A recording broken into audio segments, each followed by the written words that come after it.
교화단 회화 안내가 있겠습니다. 합장, 인사. 반갑습니다. 잘 지내셨습니까? 네. 동적 일혈에 대해서 계속 공부하고 있습니다. 동할 때도 한결같은 마음, 정할 때도 한결같은 마음으로 살아야 된다. 그 마음으로 공부를 해야 된다라고 제가 말씀드리고 있습니다. 해상 용사님께서는 이렇게 말씀을 하셨네요. 함께 읽어볼까요?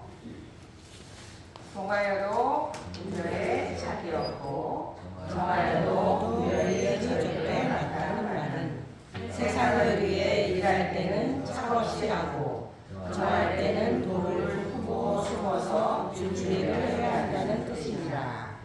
대종사께서도 소양하신 후 단산에 가시어 교본을 제정하신 것은 태평양의 많은 고기를 맨손으로 잡지 않고 뒤를 물러나 룰을 짜신 것과 같으니라. 예. 동정이력 공부를 잘 하잖아요. 그러면 동하여도 분별에 차이 없어져요. 그리고 정하여도 분별이 절도에 맞춰지는 것이죠. 그래서 동하여도 분별이 차이 없다는 것은 어떤 공부냐라고 하면 한번 생각을 해봐야 될 것 같습니다. 이야기가 하나 있는데요. 이제 옛날에 어떤 임금이 사랑하는 사람이 하나 있었어요. 근데 얼마나 사랑을 했는가, 그 나라에서는 임금의 수레를 타면 발을 이렇게 잘라버리는 그런 벌이 있었대요. 그런데 이 정말 사랑하는 소녀가 어느 날 밤에 어머니가 위독하다는 소리를 듣고 몰래 임금님 명령이라고 속이고 임금님 수레를 타고 어머니를 보러 갔어요. 어떻게 됐겠어요? 그 일을 보고받은 임금이 너무 사랑하는 마음이 크니까 효성이 참 지극하구나. 어머니를 생각한 나머지 제 발이 잘리리라는 그런 벌도 잊어버리고 저렇게 갔다 왔다. 그리고 칭찬을 하더랍니다. 또 어느 날은 이렇게 이 어린 소녀가 임금님을 모시고 이 복숭아밭에 놀러 갔나 봐요. 가서 복숭아를 먹으니까 너무 맛있는 거예요. 너무 맛있어서 자기가 먹다가 임금을 이렇게 줬어요. 무심결에. 임금님이 받아 먹었어요. 받아 먹으면서 참 나를 사랑하는 것이 지극하구나. 자기가 먹던 맛을 잊어버리고 나를 주다니 이렇게 맛있는 것을. 그리고 또 칭찬을 했어요. 근데 이게 사랑이 오래 갑니까? 오래 안 가요. 세월이라는 것을 이길 수는 없어요. 이 사랑은. 세월이 가고 청춘이 시들어서 이제 사랑도 식죠. 식어가지고 어느 날 이 어린 소녀가 이제 나이가 들고 좀 늙어가지고 작은 잘못을 저지르니까 이 임금이 화를 확 내면서 뭐라고 말을 했대요. 응? 분별에 착이 있으면 이렇게 말을 하죠. 이놈이 언젠간 내 허락도 없이 내 수레를 탔어. 응? 그리고 먹다 남은 복숭아를 내게 줬어. 참 나쁜 놈이야. 이게 있었어요, 없었어요? 안에.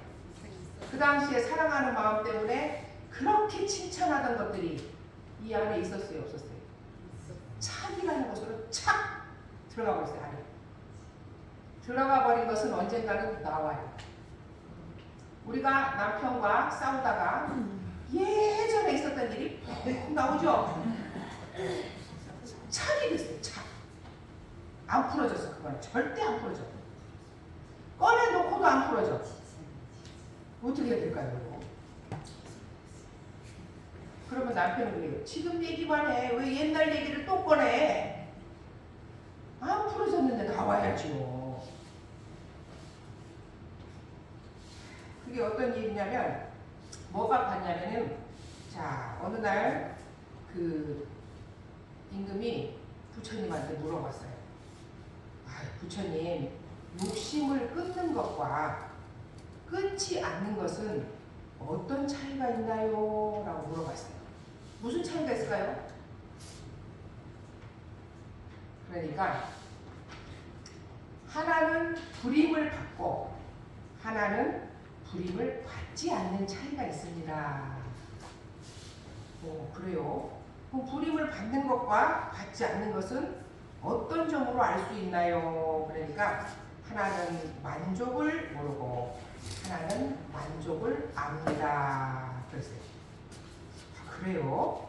그러면 욕심을 끊지 않는 사람이나 끄는 사람이나 다 같이 맛있는 것을 좋아하고 맛없는 것은 싫어하지 않습니까? 그럼 무슨 차이가 있을까요? 무슨 차이가 있을까요? 욕심을 끊지 않는 사람은 맛있는 것을 좋아하면서 동시에 그 맛있는 것에 집착을 해요. 참 맛있는 것이다. 또 먹어야겠다. 나중에 이거 사서 누구를 줘야겠다. 집착을 하죠. 그러나 욕심을 끄는 사람은 맛있는 것을 그냥 즐길 뿐이에요. 그 맛에 집착을 하지 않는다. 우리가 섭섭함, 안타까움, 아쉬움 이런 것들에 집착이 되잖아요. 그러면 이렇게 착오로 탁 들어와요. 그 차이가 있는 거예요.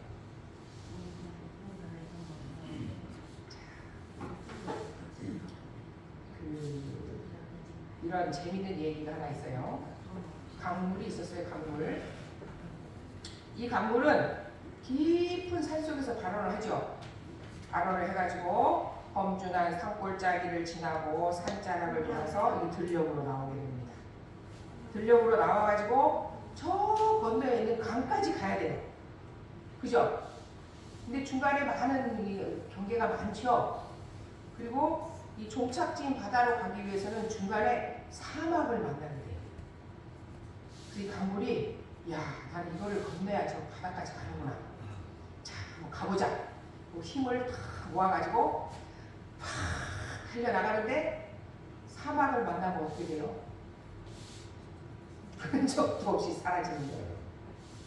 아무리 내가 힘을 모아서 달려가도 이 사막만 만나면 흔적도 없이 사라져버리는 거예요. 야, 나는 저 바다까지 못 가는 모양이다. 어떻게 하면 난 저 바다까지 갈 수 있을까? 어떻게 해야 갈 수 있을까요? 지혜를 한번 줘보세요. 이 강물에게 지혜를 좀 주세요. 강물아, 네가 바다에 갈 수 있는 방법이 있단다. 어떻게 해야 갈 수 있을까요? 집착에 대해 얘기하고 있어요. 지금 뭐를 버려야 될까요? 응? 아, 가고자 하는 마음을 버려야 된다고? 아, 그건 목표이기 때문에 버리면 안 되죠. 방법을 바꿔야죠. 그래서 못 가고 굉장히 실망하고 있을 때 어디선가 소리가 들려오는 거예요. 무슨 소리가 들려오느냐? 자, 강물아, 네 자신을 증발시켜라. 그러면 바람에 네 몸을 맡겨라. 그러면 너는 바람 속에서 이렇게 떠돌다가 저 건너 강가에 가서 비가 돼서 내리리라. 오, 대단히 지혜로운 말이죠. 내가 저기까지 가겠다라, 이 여기를 건너겠다라는 집착을 탁 버리니까 더 좋은 방법이 생각이 납니다. 그러니까 동정이격, 항상 똑같은 마음으로 공부한다는 것은 내가 하고자 하는 것, 그것을 버릴 때, 그 마음을 놓을 때, 집착의 마음을 놓을 때 지혜로운 마음이 생기고 더 좋은 방법을 찾을 수가 있다는 것이죠. 그래서 동화여도 분별에 차이 없는 공부를 해야 되는 것이죠. 그래서 송도성 주산종사님께서는 이 영산 학원생들에게 일원상 서문, 은생어의 해생예언에 대해서 가르칠 때 어떻게 말을 했느냐 같이 읽어보실까요? 은생어해, 해생어은을 우주론적으로 폭넓게 보아야 한다. 음양상승의 이치는 은과 해로서 순한 무궁하다. 그러나 은에도 해에도 집착하지 말고 어떠한 경계 속에도 집착하지 말고 어떠한 경계 속에도 감사한 마음으로 생활하라. 그렇습니다. 은에서도 해가 나오고 해에서도 은혜가 나오죠. 그거를 우주론적으로 크게 보고 거기에 집착하지 말고 항상 감사한 생활로서 생활을 해라. 어떠한 경계 속에서도 감사한 마음을 찾는 그 순간이 집착을 벗어나는 순간이에요.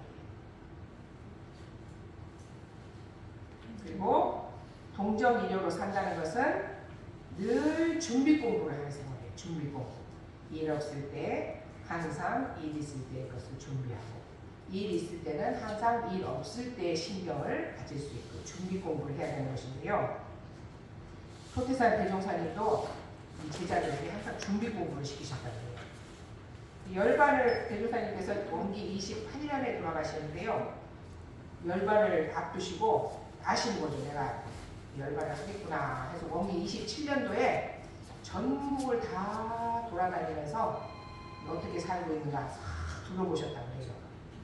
그래서 원기 27년에는 부산을 가셨대요. 부산 초량교당을 가셨는데 그때 조전권 교무님께서 거기 근무하고 계셨는데 그때 유허일 교무님하고 같이 방문을 했는데 밤중에 초량교당 문을 통통 두드리니까 조전권 교무님이 깜짝 놀라서 문을 여니까 아이고 유허일 선생님이 이 밤에 웬일이십니까? 전권 교무가 어떻게 사는지 내가 보러 왔어. 아이고 밤늦게 이렇게 오시다니요. 어서 들어오세요. 참 춥습니다. 근데 유호일 선생님 뒤에서 대종사님이 쑥 나타나셔가지고 아이고 정권아 나도 왔다. 아이고 대종사님께서 오셨습니까? 아이고 소식도 없이 이렇게 갑자기 오시다니요. 그러니까 아무런 예고도 없이 이렇게 갑자기 와서 봐야만 어떻게 사는지를 내가 알 수 있다. 모든 일은 평소에 빈틈없이 준비해 놓고 살아야 하는 것이다. 내가 이렇게 와서 보니까 문단속도 잘하고 모든 일에 실수 없이 잘 살아가고 있구나. 그러시면서 나를 오래 보지 못해도 보고 싶은 마음 없이 잘 살아야 하느니라. 그렇게 하고 돌아가셨다. 그렇게 준비 공부를 어떻게 하고 있는가 점검을 싹 하시고 전국적으로 다니시면서 그리고 28년도 그 다음에 열반을 마치셨다. 본인도 준비를 하셨지만 다른 사람도 준비 공부를 잘 시키셨다. 이런 이야기가 있습니다. 또 우리만 준비를 하느냐 하면 동물들도 준비를 잘해요. 이 주나라 때 그 신앙은 이 닭싸움을 좋아했대요. 그래가지고 싸움 닭을 이렇게 키우는 걸 좋아했는데 이 기성자라는 사람은 싸움 닭을 키우는 사람이에요. 그래서 이 왕이 좋은 닭을 하나 추려가지고 이 기성자한테 주지요. 이 닭을 훌륭한 싸움닭을 한번 키워봐라. 이 기성자라는 사람은 그냥 싸움닭이 아니고 훌륭한 싸움닭으로 키우려면 어떻게 해야 되는가 연구를 하죠. 그래서 참 열흘이 지나니까 왕이 물었어요. 자 이제 이 닭이 싸울 준비가 됐느냐. 아직 안 됐습니다. 다른 닭의 울음소리를 들으면 신경이 날카로워집니다. 아직은 안 됐습니다. 그래? 좀 기다리지. 열흘이 지났어요. 그래 이제 준비가 됐느냐? 아이고 안 됐습니다. 여전히 다른 닭을 보기만 하면 눈에 불을 켜고 우쭐거리거나 그러니까 아직 준비가 안 됐습니다. 그래? 준비가 안 됐다고? 그래서 또 열흘을 기다려요. 열흘이 지나서 자 이제는 준비가 됐느냐? 그러니까 예, 이제는 준비가 됐습니다. 다른 닭이 울어대도 도전을 해도 놀라는 일이 없이 마치 마음으로 조각한 닭과 같습니다. 마음을 든든히 지키며 다른 사물에 의해 좌우되지 않으며 가슴 속에 작전이 있는 듯 침착하게 응전을 합니다. 다른 닭들은 아예 이 닭한테 덤벼들 엄두를 내지 못하고 보기만 해도 무서워서 달아날 것입니다. 이렇게 훌륭한 닭이 됐으니 이제 싸울 준비가 다 됐습니다. 그러더랍니다. 무슨 뜻일까요, 이게? 준비 공부를 잘하면 마치 이 닭처럼 된다 이거죠.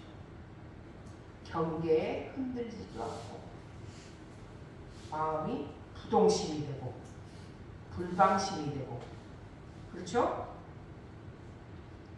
준비가 다 돼 있는, 작전이 다 돼 있는 사람처럼 어떤 일이 오더라도 작전이 다 돼 있어요. 그리고 경계에 여유 있게 대처를 하게 되는 것이죠. 이렇게 이 사람이 훌륭한 닭으로 키워냈다라는 이야기가 있길래 참 이 사물도 준비 공부를 잘 시키면 이렇게 할 수가 있구나, 이걸 좀 배웠습니다. 그리고 마지막으로 대종사님께서 이제 법복을 만든 이야기가 있더라고요. 이 대종사님께서 서울에 가셔가지고 그 황정신행 교수님께서 포목종을 하고 계셨어요. 황정신행님은 아시죠? 6.25 때 전쟁 부하들을 모아가지고 한국 보육원을 만드신 분이에요. 그래가지고 지금도 한국 보육원을 우리 교단에서 운영하고 있어요. 경기도 양주에 있어요. 우리 청년들이 봉사활동을 하고 싶다 그래요. 그래서 제가 귀한 봉사활동 할 것 그 양주에 있는 한국보육원에 가서 하면 어떻겠느냐 그랬더니 한번 날짜를 잡아서 거기 가서 봉사활동을 한번 해보자 그러더라고요. 그분이 이제 포목증을 하고 계실 때 그 돈을 많이 버셨어요. 서울에서. 그래서 이제 그곳에 가가지고 내가 법복을 한번 지으려고 하니까 천을 좀 준비해 주십시오. 그러니까 그래요? 한 2억을 만드실 예정인가? 그러면 몇 벌이나 준비를 할까요? 그러니까 한 30벌 정도를 만들 것이니까 준비를 좀 해주시오. 그것도 똑같은 것이 아니고 상, 중, 하로 천을 준비를 해주십시오. 라고 하고 돌아오셔가지고 이제 어떻게 법복을 만드냐면 그때 민성경 교도님이 계셨는데 민성경 교도님은 이 할아버지가 굉장히 그 지위가 높았어요. 그때 궁에 들어가서 조례를 참석을 해요. 그 할아버지가. 그 벼슬이 높아가지고 5살 때부터 친모, 참모를 두고 살았었어요.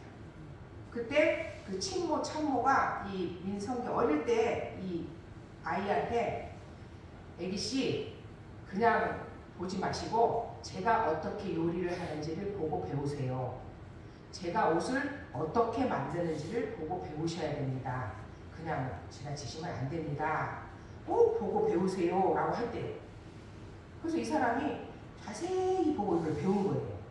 바느질은 이렇게 하는 것이구나, 요리는 이렇게 만드는 것이구나 라고 잘 보고 배웠다고 합니다. 그리고 이 할아버지가 궁에 들어갈 때 한 번씩 따라가요. 따라가서 관복을 보는 거죠. 관복. 그래서 대종사님께서 이 관복을 참조를 해서 법복을 한번 만들어 보면 어떻겠느냐 하고 미리 준비를 시켜요. 준비를 시켜가지고 그러면 원불교 법복은 어떻게 만들까 이렇게 연구를 하고 있는데 어느 날 들어오라고 하는 거예요. 들어가니까 천을 탁 주시더라고요. 이 천으로 법복을 한번 만들어봐라. 대종사님이 어떻게 준비를 하셨어요? 그렇게 해서 이 법복이 만들어졌어요. 그냥 만들어진 법복이 아니에요. 이렇게 옷감 미리미리 준비하시고 어떻게 구상을 할 것인지도 다 준비를 시키시고 그렇게 해서 이 회상을 하나하나 만들어 가시고 법도 짜시고 형식도 갖춰가시고 이렇게 하셨다고 합니다. 자, 우리가 오늘 교도님께서는 단원들끼리 모이셔가지고 동아여로 분별에 차이 없는 공부는 어떻게 하고 계십니까? 어렵지 않아요. 내가 어떤 것에 집착을 하고 있는지, 어떤 것을 마음속에 깊이 놓고 놓지 못하고 있는지 그런 거를 얘기하시면 되고요. 일 없을 때 항상 일 있을 때 할 것을 준비하라 하셨는데 나는 일이 없을 때는 주로 뭐를 준비하고 계시는지 우리 회장님은 늘 연구를 하신다 그래요. 일이 없으면 연구를 하다 보니까 그냥 가만히 있어도 연구이 막 나온대요. 이제는 하도 하다 보니까 그 경지까지 가셨다. 어제 그렇게 얘기를 하시더라고요. 그래서 참 준비 공부는 중요한 것이구나 라는 생각을 하고 있습니다.